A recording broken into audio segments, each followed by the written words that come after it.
It is Friday, February 20th. We made it to the end of the week. You built the system. You pitched the client. And now, they are sitting across from you and they say the 4 words that kill every agency owner. Can we do it cheaper? Most of you, the clowns, panic. You say, sure, let's meet in the middle. You just lost. You just split the difference. You just wore 1 black shoe and 1 brown shoe.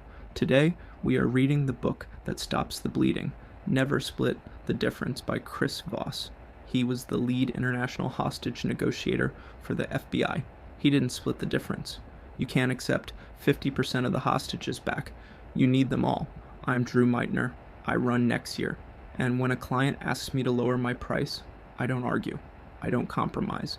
I use tactical empathy. I make them realize that cutting my price means cutting their own throat. Let's close the deal. Welcome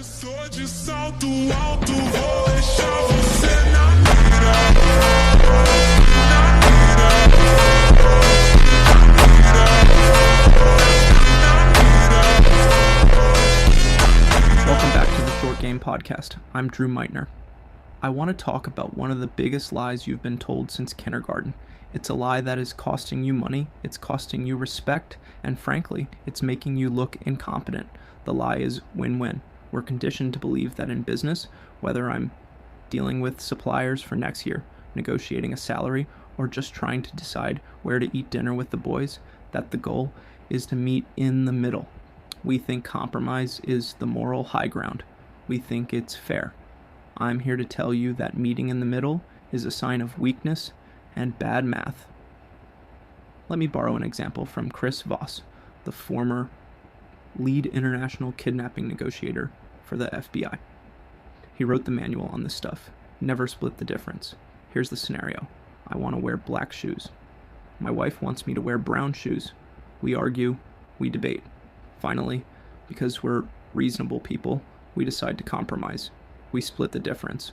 So, I walk out of the house wearing 1 black shoe and 1 brown shoe. Is that a win-win?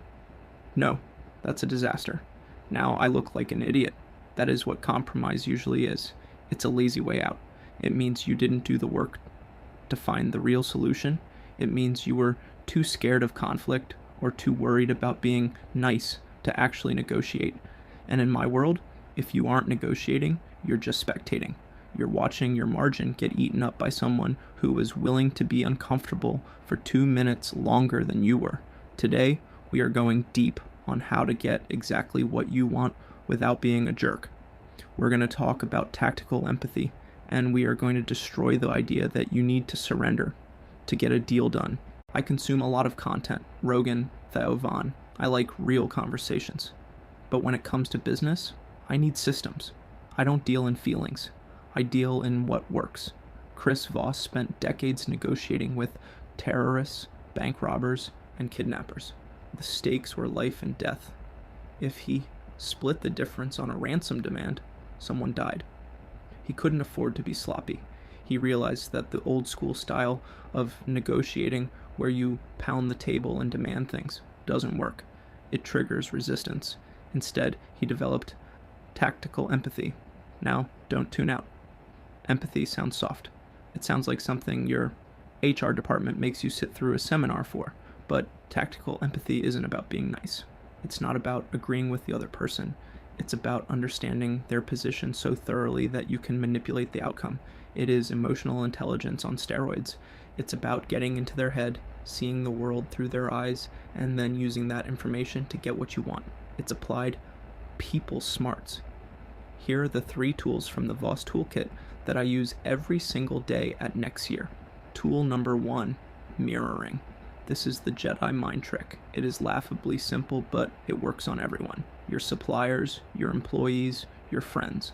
Mirroring is just repeating the last 3 words, or the critical 1 to 3 words of what someone has just said. That's it. You do it with an upward inflection, like a question. If a supplier tells me, Drew, we can't get those containers to the warehouse by Friday because of the driver shortage, a spectator, someone who doesn't know what they're doing, starts arguing. Well, you promised me Friday. This is unacceptable. An operator mirrors. I just look at him and say, the driver shortage? Then I shut up. I let the silence do the heavy lifting. By repeating those 3 words, I'm triggering a biological instinct. People fear what is different and are drawn to what is similar. Mirroring insinuates similarity. It creates a connection. But more importantly, it forces the other person to elaborate. They will inevitably rephrase what they said, usually giving you more information than they intended to. He'll say, well, yeah, the driver shortage, but actually it's mostly because our dispatch manager messed up the schedule. Boom. Now I have the real information. Now I know it's not a market force, it's incompetence, and I hate incompetence, but now I can solve it. Tool number 2, labeling. This is how you handle emotion without getting emotional yourself. We've all dealt with people who are being difficult, irrational, or just plain stupid. My instinct? I want to tell them they're being stupid, but that puts up walls. Instead, you use a label. You validate their emotion by acknowledging it. You say things like, it seems like you're frustrated with the timeline. It sounds like you're under a lot of pressure from your boss. It looks like you're worried about the cost. Notice I didn't say, I hear you. I gets people's guard up. It makes it about you. Keep it neutral. It sounds like when you label a negative emotion, you diffuse it. You bring it into the sunlight and it loses its power. If I'm negotiating with a client and they're stalling, I might say, it seems like you're hesitant about committing to this contract.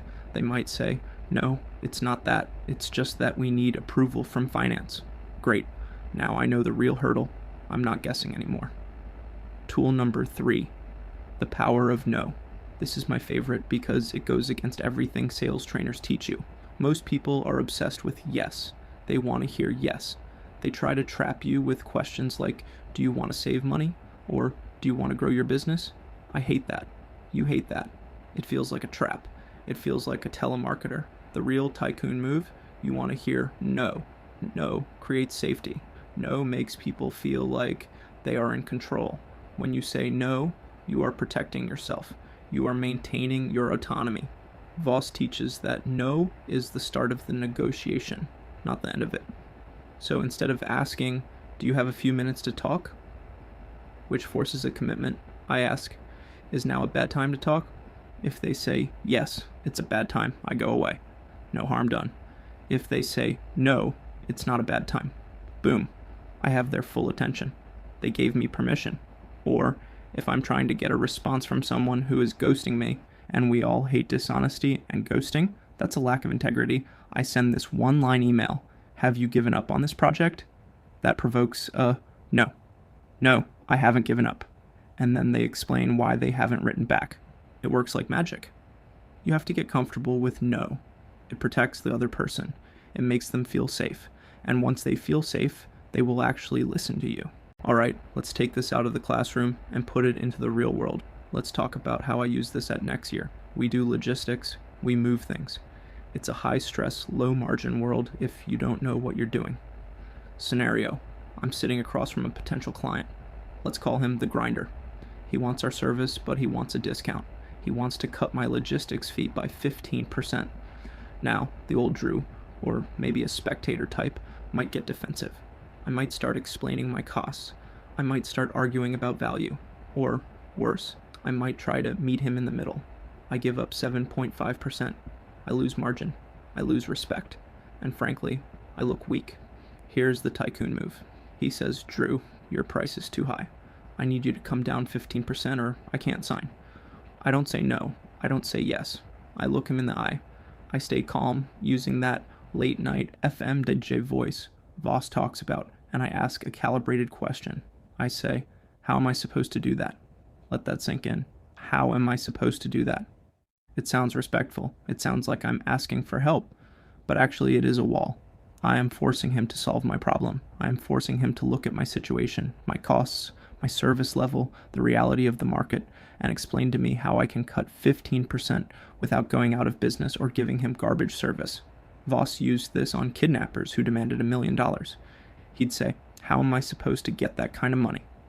And the kidnappers would negotiate against themselves. They would drop the number. When I ask a client, how am I supposed to do that? Usually one of two things happens. 1. They start explaining my business to me. They realize, well, I guess you can't cut the driver pay, and fuel is up. They start realizing their demand is unreasonable. 2. Or they offer a concession on terms. They say, well, what if we paid you up front in cash? Or what if we extended the contract to 2 years? Now we're trading. Now we're building a deal. But I didn't cut my price just because he asked. This is about maintaining the illusion of control. By asking how or what questions, I'm letting the other guy feel like he's in charge. He's doing the talking, he's giving the answers, but I'm the one framing the conversation. I'm the one guiding the outcome. He thinks he's driving the car, but I'm the one holding the map. And that's what I love about this. It appeals to my need for freedom. I'm not being backed into a corner. I'm not letting someone dictate terms to me. I'm engaging them, but I'm doing it on my turf, using my system. Another killer question I use. What about this doesn't work for you? Instead of trying to sell them, I ask them to explain the problem. Or if they are being unreasonable, I'll use a label.